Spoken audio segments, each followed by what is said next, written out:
My name is Charles Oliver Hendricks, Jr. I bought a home in Port St. Lucie, Florida, and he owned the home directly next door to me.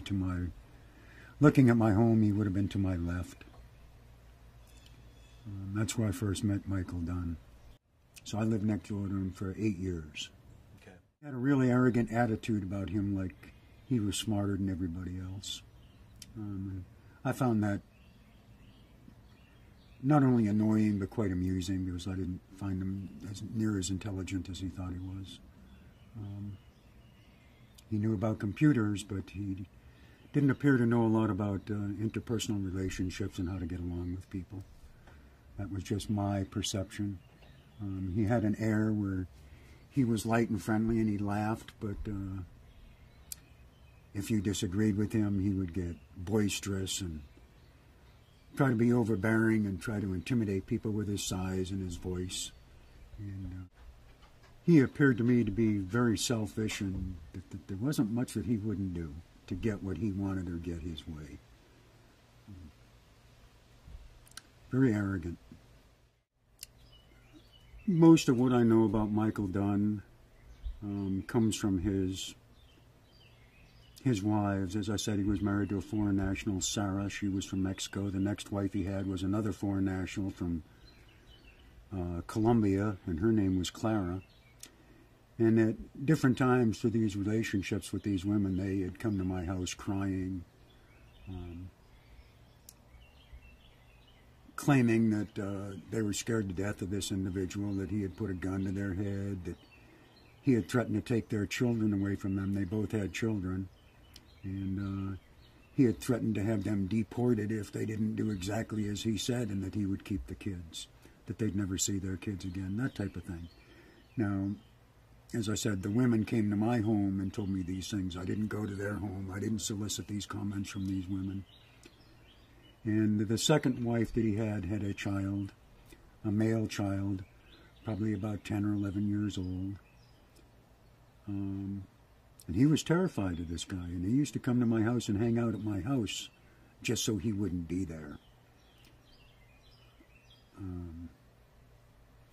He was, in terms of what some people would call an effeminate type male, very happy child most of the time.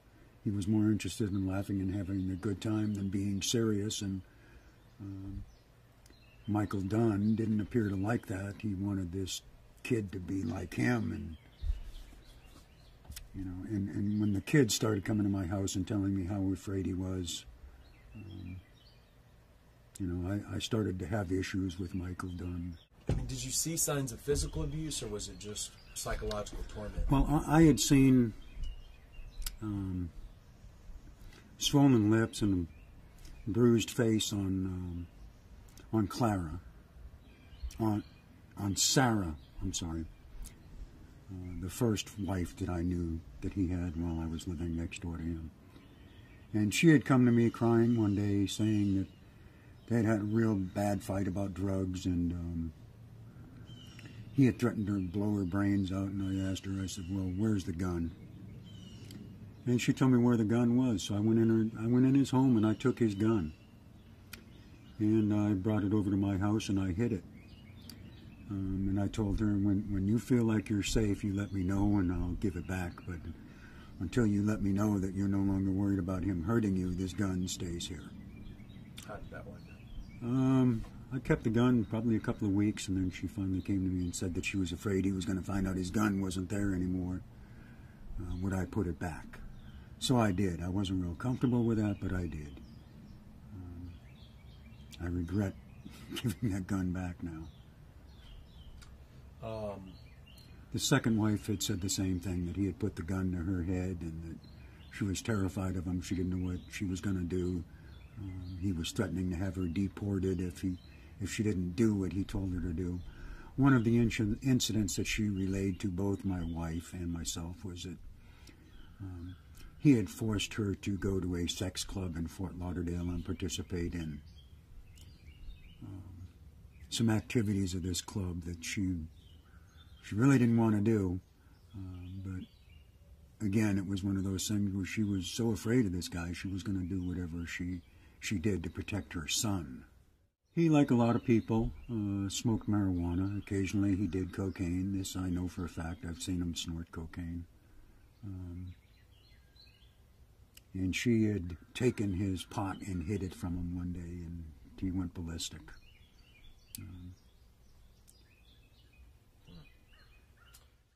At one point through this relationship with Michael Dunn, his software company was involved in a legal dispute with a gentleman out of Vero Beach by the name of Greg Walker. And they were going through some sort of litigation, and they were being sued, and they were countersuing or something. I'm not certain all of the legal stuff. But apparently this guy, Greg Walker, was... they were afraid that they were going to lose this case, and one incident that really bothered me and I didn't know what to do was him approaching me in front of another guy and saying, you know, this guy, Greg Walker, he's got to go. You know anybody that will take care of him for me? And I respond, what do you mean, take care of him? You want him beat up, what? And he said, no, I want him dead. The guy's a liar, blah, blah, blah. And I said, no, I don't know anybody, and I really am not interested in this conversation. My alarms went up then, and I said, you know, this guy's not right in the head. This is about a legal problem, and he wants some guy knocked off, and he's asking me to, you know, do I know anybody that will do a hit, or will I do a hit on somebody? And I don't know where that came from. He knew about my history of being violent. He had heard some stories about me getting into a couple of confrontations in bars and how I had managed to beat the crap out of several people at one time. So I guess he thought that lent to me being a friend of his, that, you know, I would do something like that for him. I'm not certain where it came from, but I wasn't interested in anything like that. But I notified the Port St. Lucie Police Department that somebody had solicited me to do a hit from on somebody from Vero Beach, and they seemed completely disinterested. His father was working on a sailboat, a double pontoon type sailboat, and he had his hand down inside of the hull of this thing holding up some wires, and his father was drilling a hole through it. And the drill went through the fiberglass a little bit too quickly, and it hit his hand. It messed up one of his fingers. He ended up having surgery and going through all of this crap. And he had gone to his doctor, and he had told his doctor that his hand got hurt helping his dad work on a boat. Well, the next time he went to the doctor, they had come up with a scheme to get insurance coverage through the homeowner's insurance. And he told the doctor, no, it wasn't a boat. It was a bolt. I was helping him work on a deadbolt. And then they filed a claim through his father's homeowner's insurance and got a settlement. And he laughed about that. He thought that was really funny, that he had screwed the insurance company out of $30,000.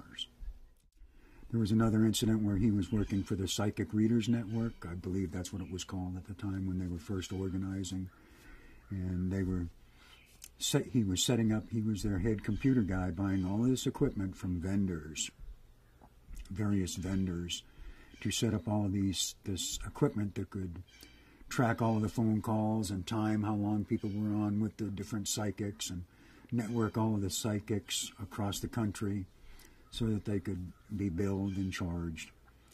And he set up what from my understanding was a pretty extensive network for this company of a lot of computers. But he would buy the equipment from the vendors, and he would get rebates for buying these equipment. You know, hundreds of hard drives, motherboards, cases, etc. He would get rebates. And instead of turning those rebates back to the company that he was working for, the people he was working for, he would have these suppliers of these computer parts send the rebates in the names of his daughters and his wife and him, and then he would cash them. And he laughed about that. And I'm talking a lot of money. I'm not talking, $30 or $40. Sometimes he would have 40 or 50 checks that were $40 or $50. And, how did you learn about that? Like, would he brag about it? He bragged about it. He bragged about how smart he was and how he was screwing over these people he was working for, how he was making all of this money on these rebates. He had a falling out with his parents. He worked for his parents at Dunn & Dunn Computing, or Dunn & Dunn Solutions, whatever it was called at the time. And he had a falling out with them about the way the company was going. So he was let go by his parents. And they agreed to pay him his salary until he found another job. They agreed to pay his salary for 6 months. He wasn't out of work 2 weeks when he went to work for the Psychic Readers Network, these people that were doing this psychic bullshit. And he never told his parents. So after 6 months, they stopped paying him. But, here's a guy that's going to screw his parents, take $1,000 a week from his parents, from their business, while he was working for somebody else and never tell them. He thought that was pretty funny, too, how he was screwing over his dad.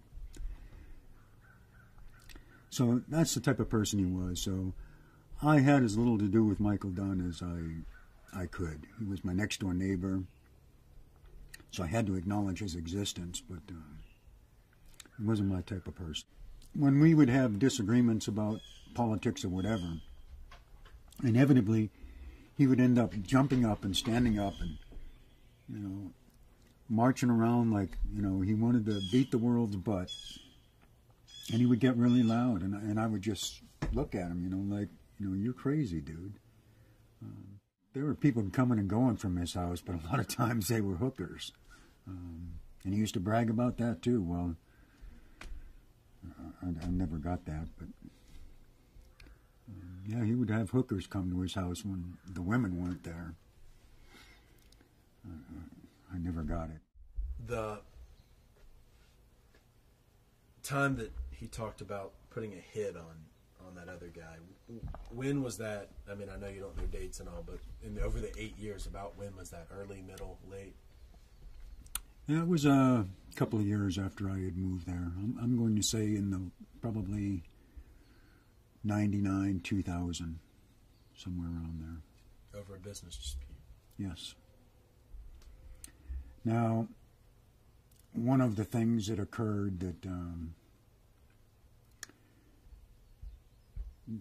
to this day will bother me was there were several people that worked for Dunn & Dunn Computing Solutions, and it was coming up on Thanksgiving, and they were going to be taking the day off before Thanksgiving or something. And the owners had said they weren't going to pay the employees for the day prior to Thanksgiving or Thanksgiving, that they weren't working, they weren't going to be getting paid. One of the people that I ended up becoming friends with that I met through Michael Dunn, quite frankly, stood up for the employees and said, hey, this isn't right. You can't be doing this. So they fired a lot of them, to include the guy that stood up for the employees. Well, the guy that got fired by Dunn & Dunn Computing, he started his own company with another former employee. And they were sued by Dunn & Dunn for copyright infringement or something. And they're still suffering from that. That was the way they operated, man. It was like he had learned from his father to screw anybody you can and don't worry about it. And I found that extremely offensive, the way they treated their employees. That's the type of person Michael Dunn was. He didn't care who he screwed as long as he was making a buck. I think that there's entirely too many people in this country that are getting killed needlessly because people that should never, ever get their hands on guns are able to get them. And Michael Dunn is one of those people. I believe that if he had been subjected to some sort of psychological evaluation, or they had really done a background investigation on him to find out his propensity to be violent and a bully, that possibly, not 100%, but possibly he would have never gotten his hands on a weapon. Did I ever hear him say that he wanted to shoot somebody? Not directly, but there were several times where he made comments that, I can't wait for somebody to try something with me when I have my gun. I'm the type of person, that's the last thing I want to be contemplating. I don't want to have a confrontation with somebody while I have a gun. Anybody that does, they're predisposed, in my opinion, to kill somebody. If you're looking for a confrontation just because you have a gun, there's no question in my mind that people that are looking for problems when they have a gun, someday are going to find it. And when I heard about this incident with Michael Dunn, I said, there you go. I knew it. Sooner or later, he's going to kill somebody. I had said that to my wife. I had said it to my daughter. Sooner or later, this guy is going to kill somebody. He thinks that a gun makes him safe and makes him all powerful. And that was the attitude that he had. When he talked about his gun, it was like it was his best friend and that he could overcome the world with his freaking 9mm. The mentality just... His mentality towards guns didn't correlate with his intellect when it came to computers. It was like, what's wrong with this guy? They say you keep your enemies close. Well, I kept my eye on Michael Dunn because I didn't trust him. I flat didn't trust him. I didn't know what he was capable of. And I had an inkling of what he was capable of, and I wasn't going to be a victim. So I kept my eye on him. And I heard about the incident on the TV that a youth had been shot over loud music, and I looked into it because I'm concerned with gun violence in this country. And when I saw it was Michael Dunn, I said, there you go, I knew it. I knew it was going to happen sooner or later. And my instant reaction was, he had tried to tell somebody what to do and they didn't comply. Because that's the type of personality he had. By God, you're going to do what I tell you to do. And I could see this scenario playing down where somebody had said, no, I'm not going to do what you told me to do. And him first getting loud and then, trying to exhibit his physical presence by getting out of the car and showing people how big I am. And then when that still didn't work, I could see him pulling out a gun and shooting somebody just because they had defied him. That was his personality. You're going to do what I tell you or I'm going to make you miserable. I don't think that he called the police because he knew he was wrong, quite frankly. He knew he was wrong and he figured, well, I'll take the chance that I'm going to get away with it. I'll take the chance that nobody saw anything. Once it hit the news that they had a description of the vehicle, he knew he was going to get caught, so of course he's going to turn himself in. I believe that when he left, he thought that he was going to get away with it, and that if somebody hadn't gotten the description of the vehicle and the license number, he would have never come forward. There's no question he would have never come forward and say, hey, I didn't mean for this to happen, but it happened. There's no way. I run over a squirrel on the road and I feel guilty for days. Now, how somebody could load a gun into a car and then go eat pizza is beyond me. I just don't get that. He believed, in my opinion, he believed that black people and Hispanics were beneath white people, that this country was being taken over, and that white people needed to stand up.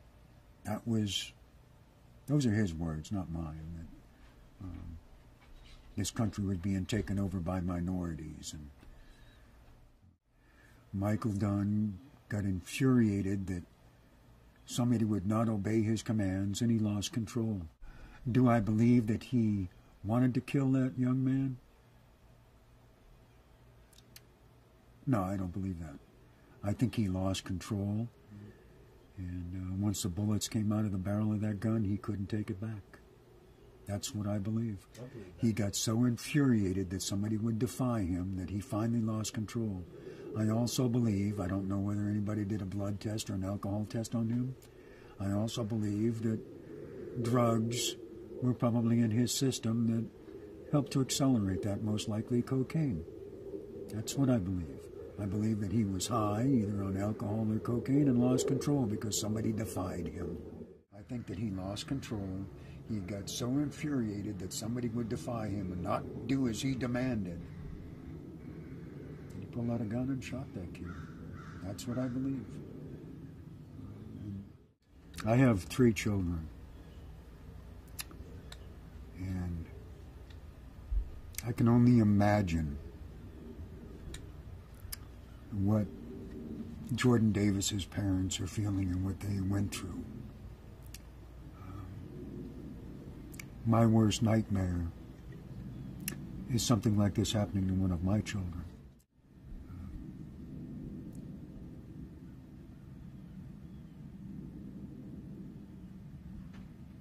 I feel for those people more than I can put into words. And I don't think anybody should feel the way they are probably feeling. I don't think anybody in this country should go through what they have had to go through. He was a pervert, and he did the drugs, cocaine, and as he described it, he was smarter than everybody else. Everybody else was stupid or uneducated. He could outthink everybody. He was the top of the cream of the pile. His brother and some single guys would party all night long and do drugs and drink and just be noisy. Did you ever see either verbal abuse or physical abuse? Oh, yes. I saw the verbal abuse. I didn't see physical abuse. I saw a bruise once.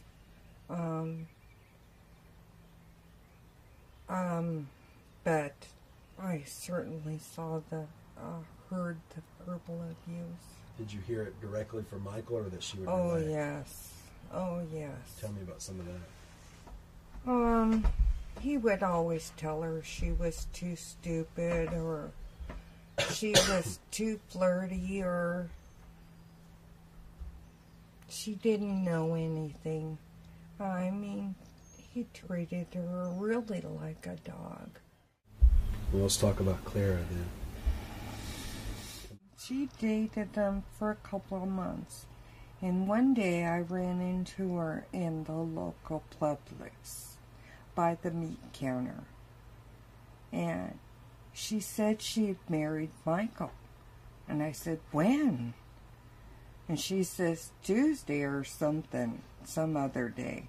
And I said, where did you guys go? Because I was shocked.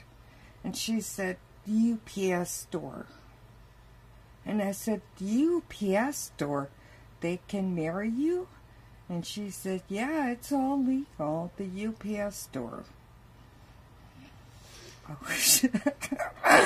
I was just shocked, and I said, congratulations and whatever.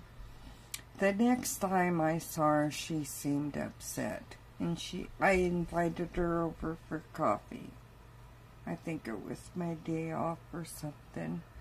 And so she came over, and we were sitting on the front porch, and I said, what's wrong? Clara, what's wrong?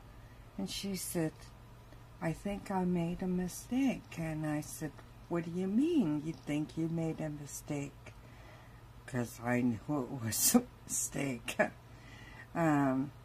She said, the night after we got married, he took me to a switch club.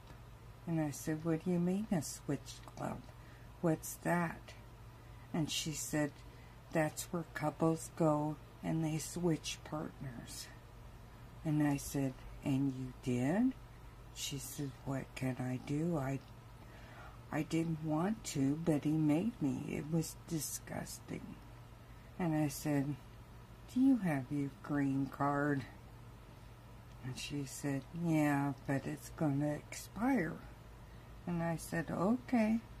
He's doing it again. Yeah. Just somebody keep under his thumb.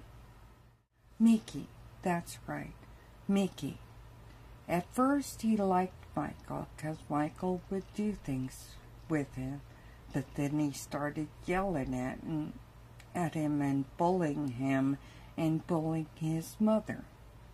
And Mickey didn't like that. He was a macho little boy from the get-go. He protected his mother. And at one point, Clara left him and took Mickey. And Mickey, I saw her once or twice out and about. And Mickey had told her that if she went back to Michael, he wouldn't go with her. He was about 12 at the time. He wouldn't go with her. Do you know Mr. and Mrs. Dunn, Michael's mom and dad? I liked Mr. Dunn. He was kind of easygoing or jovial. That guy you meet who you're happy to meet and you feel good, fuzzy, warm meeting him, but once you get to know him, you start going, huh? But the mother was hardcore. Really? The mother was hardcore. What do you mean?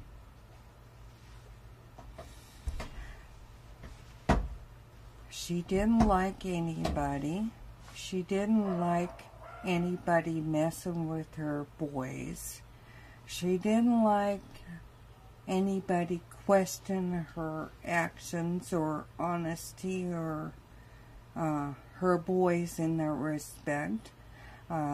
They were a tight family unit as far as she was concerned, and nobody talked outside the family under pain of punishment.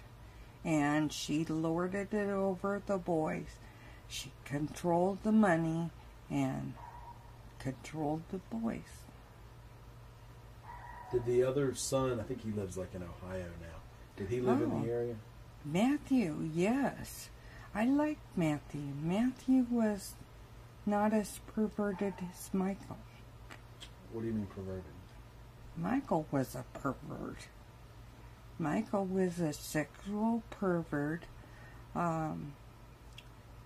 Pornographic stuff on his computer. He posted a picture of his naked wife on the computer. Oh, yes, didn't Chuck tell you that? Oh, yes. And she found it, and he said, "What's the problem?" Chuck confronted him about it, I think, and he was all into this pornographic stuff, and that's why the switch hit clubs or whatever, Right. whatever you call them.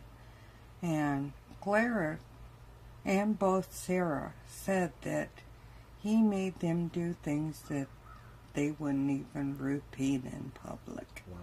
Both of them. He was a pervert, and he did the drugs, cocaine, and he had to, as he described it, he was smarter than everybody else. Everybody else was stupid or uneducated. He could outthink everybody. He was the top of the cream of the pie. But he wasn't. No, I didn't think so. He was very smart, and very smart with computers. But I don't think he was smart about life. Right. What drugs did he do? That you know of? Cocaine and marijuana. When did you first hear about the shooting, the one involving Jordan Davis? The same night it happened that it was on the news. My husband came into the bedroom and told me Michael had shot somebody. And my first thought was he always wanted to shoot somebody, but I didn't know it was a young boy at the time. He told me about it, and my heart just broke. But he always wanted to shoot somebody. What do you mean? That was the ultimate power trip. You know, he could get over an insurance company. He could get over on people and on jobs and whatever. But I think that was the ultimate power trip for him. And I asked him one time, don't you believe in God? What would God think? And he said, no, that's for suckers. That's a crutch. People use that. Once you're dead and gone, you're dead and gone. That's it, lights out. There is no God. Michael Dunn thought God was for suckers. Oh, yeah, it was a crutch people used. The stupid people used. Get what you can now. And there is no consequences because once you're gone, you're gone. He used the N-word a couple times, but I told him that wasn't allowed in my house, so he never said it around me again. But only to keep under his thumb, he thought everybody was beneath him. Did you ever see his gun? Yes. Yeah.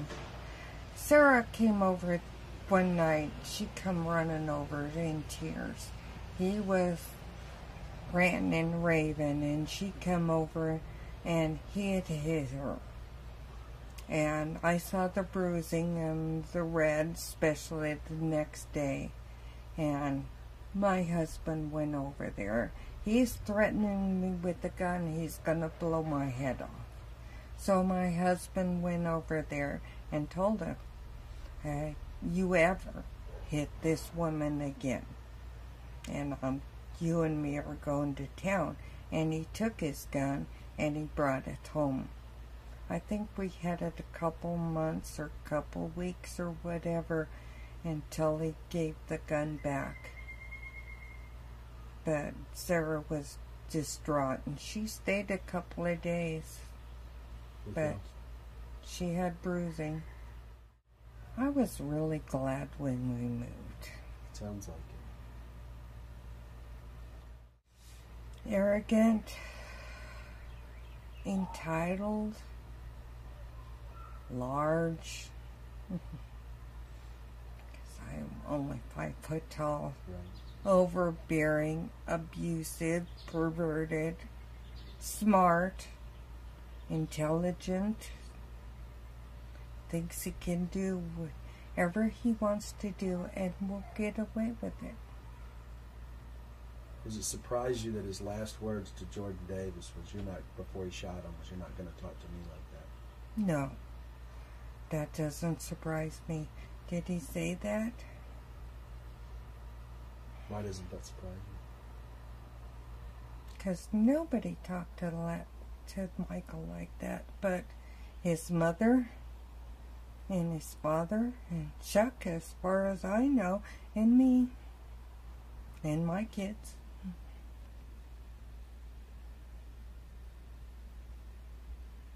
He went back to the hotel after killing Jordan and ordered pizza and didn't call the cops. That doesn't surprise me. Oh well, he deserved it, is what I think was going through his mind. He bothered me. He inconvenienced me. Oh well. That's all it took for Michael. I think so. Especially if he was doing any sorts of drugs or alcohol. You know, but even without, I'm not surprised. I want to see justice be done. And this senseless violence with guns. And people as crazy as Michael having a gun. Being superior to everybody else. I think in the Old West, he would just be one of those guys who just goes around shooting somebody for looking sideways at him. You don't agree with me? Pow. So, it's just not right.